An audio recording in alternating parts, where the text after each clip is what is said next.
नमस्कार, आप देख रहे हैं अब का न्यूज़। अटेवा पेंशन आंदोलन के शहीद डॉक्टर रामाशीष सिंह को दी गई श्रद्धांजलि।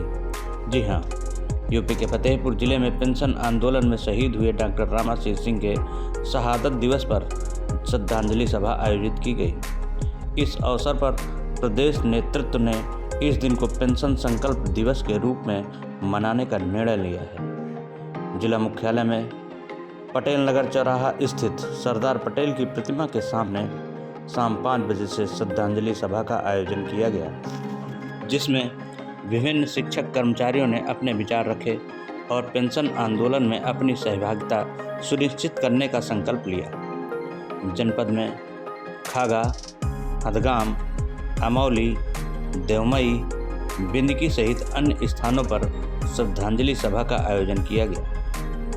श्रद्धांजलि सभा में जल निगम के अध्यक्ष मेहताब, पीडब्ल्यूडी नियमित वर्ग 4 संघ के जिला अध्यक्ष मनोज सैनी, डिग्री कॉलेज से डॉक्टर रिंकू सिंह, कृषि विभाग के मिनिस्ट्रियल संगठन के जिला अध्यक्ष जितेंद्र त्रिवेदी, पंचायती राज विभाग के जिला अध्यक्ष बाबूलाल पाल, नगरपालिका कर्मचारी संघ के जिला अध्यक्ष राजू, फार्मासिस्ट एसोसिएशन के जिला अध्यक्ष अरुण सिंह सहित कई गणमान्य लोग उपस्थित रहे।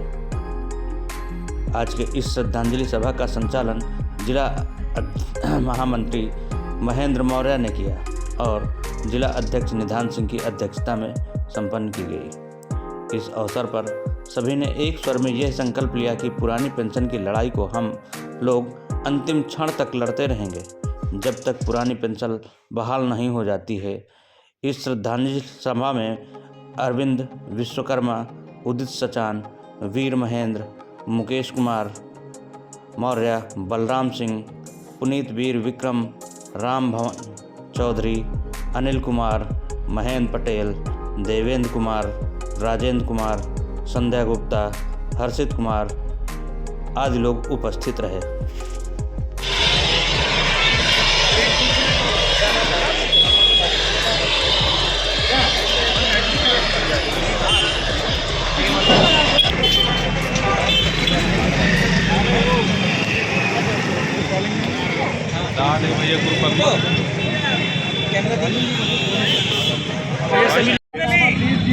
डॉक्टर रामाशीष जी के शहादत दिवस पर श्रद्धांजलि कार्यक्रम इस श्रद्धांजलि सभा को कार्यक्रम में आज पूरे प्रदेश में पेंशन संकल्प दिवस के रूप में मनाया गया। ये आप लोगों का संकल्प पत्र का क्या मुद्दा है और इसको कैसे आप? संकल्प पत्र नहीं, वो विकल्प पत्र है।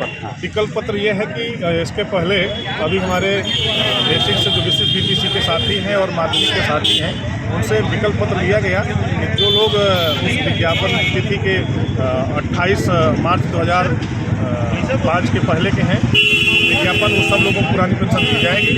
अब सरकार ने एक नया पेच फंसाया है कि इन लोगों की विज्ञप्ति जो निकलती है वैकेंसी की, अभी कह रहे हैं कि अपनी विज्ञप्ति लाई। और मैं चैलेंज के साथ कहता हूं कि अगर कर्मचारी विज्ञप्ति नहीं दे पा रहा है तो आपके पास अगर ये विज्ञप्ति है, आपने विज्ञापन निकालना हो तो विज्ञापन दीजिए। और अगर इस पेज के तहत ये सरकार डटी रही तो प्राथमिक विभाग का, प्राइमरी का एक भी शिक्षक पुरानी पेंशन नहीं पा सकता है, क्योंकि पहले डाइट से सीधी नियुक्ति हो जाती थी, डाइट के प्रपत्र के आधार पर, और कोई वैकेंसी का जो है विज्ञापन नहीं निकलता था। आज सरकार विज्ञापन मांग रही है कि किस विज्ञापन के तहत आपकी नियुक्ति हुई है, डेट बताइए। तो ये सरकार स्वयं से भ्रमित है। और ये जो राजनीतिक लोग कहते हैं कि पता नहीं कि कहाँ से, मैं कहूँगा कि जैसे कि इनके अधिकारी जो हैं इनको भ्रमित कर रहे हैं, तो शायद कुछ अधिकारी इनके मिले हुए हैं विपक्ष से और वो सरकार को बदनाम कर रहे हैं। आप लोगों की ये लड़ाई कहाँ तक है? हम लोगों की लड़ाई यही है कि हम लोग पुरानी पेंशन चाहते हैं, और अगर पुरानी पेंशन भारत तो मुख्यमंत्री जी छोड़ दें अपनी पेंशन, प्रधानमंत्री जी अपनी पेंशन छोड़ दें, तब कर्मचारियों से, हम लोग तो छोटे कर्मचारी, हम सफाई कर्मचारी है, कोई चपरासी है, कोई शिक्षक है, ये तो बड़े बड़े नेता लोग हैं, करोड़पति अरबपति लोग पेंशन ले रहे हैं। सरकार तो कह रही है कि आप नई पेंशन योजना पे नई पेंशन नहीं है, वो नॉन पेंशन योजना है। एनपीएस वो नई पेंशन नहीं, वो नॉन पेंशन योजना, कोई पेंशन नहीं है। वो शेयर बाजार पर आधारित जुआ खिलाने का काम कर रही है सरकार, और ये जुआ में लोगों को पैसा लगवा रही है। ऐसी सरकार को हम जो है लानत भेजते हैं कि जो सरकार कर्मचारियों को पैसा स्वयं जबरदस्ती जुए में लगवा रही है। अगर पैसा डूबता कौन जिम्मेदार होगा? क्या पता है? मैं निधान सिंह, जिला संयोजक कटेवा फतेहपुर।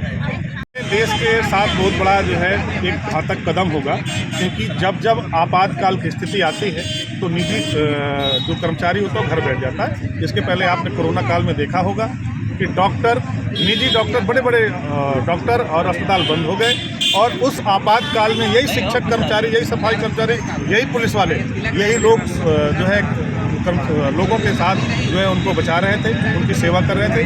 और अगर संस्थान निजी हो जाएंगे तो बताइए कि सरकार कैसे चलेगी? इनके आवश्यक कार्य कौन चलाएगा? और सरकार जो विद्यालय यहाँ के प्राइमरी जूनियर जितने भी विद्यालय हैं उनको सारे निजीकरण हाथों में या बंद करने के उनके प्रावधान निकाल रही है। क्या है इस पर आप? देखिए, जब जब सरकारें पूंजीवादी सोच की होती हैं तो वो कुछ लोगों की सरकार होती है, और कुछ लोग जो होते हैं पूंजीवादी लोग, वो अपना निजी स्वार्थ देखते हैं। अगर आपकी कंपनी होगी तो आप अपना फ़ायदा सोचेंगे कि कर्मचारी का, लेकिन जब सरकारी चीज़ होती है तो सरकारें जो है वो जनता का हित के लिए होती हैं। और हमारा नीति निर्देशक तो यही कहता है कि हमारा जो राज्य है, हमारी जो सरकार है, वो कल्याणकारी राज्य की स्थापना की गई है। पूंजीवाद में कहीं कल्याणकारी राज्य की स्थापना नहीं होती है, वहाँ सिर्फ और सिर्फ शोषण होता है। निधान सिंह, अगर आपकी मांगे नहीं मांगे तो आगे क्या करेंगे? अगर आपकी मांगे नहीं मानी जाएंगी तो आगे क्या करेंगे? आंदोलन करेंगे। अगर आपकी मांगे नहीं मानी जा रही हैं तो आगे आप लोग क्या कहाँ तक जाएंगे? देखिए, मांगे नहीं मानी जाती है तो सरकार, जो डरी हुई सरकार होती है, डरी हुई सरकार क्या करती है कि अपने पुलिस के दम पर वो आंदोलनों को रोकने का काम करती है। अभी आज ही मैंने देखा है कि सरकार ने एक आदेश जारी किया है कि आगामी 6 महीने तक कोई भी आंदोलन, कोई भी धरना, हड़ताल नहीं होगा। तो ये लोकतंत्र की हत्या है। यही हमारे मोदी जी, योगी जी ये कहते थे कि लोकतंत्र में अपनी बात कहने का हक है। हम लोग सरकार के अंग हैं, सरकार के हाथ पैर हैं। हम अपनी बात अगर मुखिया से नहीं कहेंगे तो किससे कहेंगे? ठीक, क्या नाम है आपका? जय युवा, कटेवा फतेहपुर। मेरे साथ हमारे बड़े भाई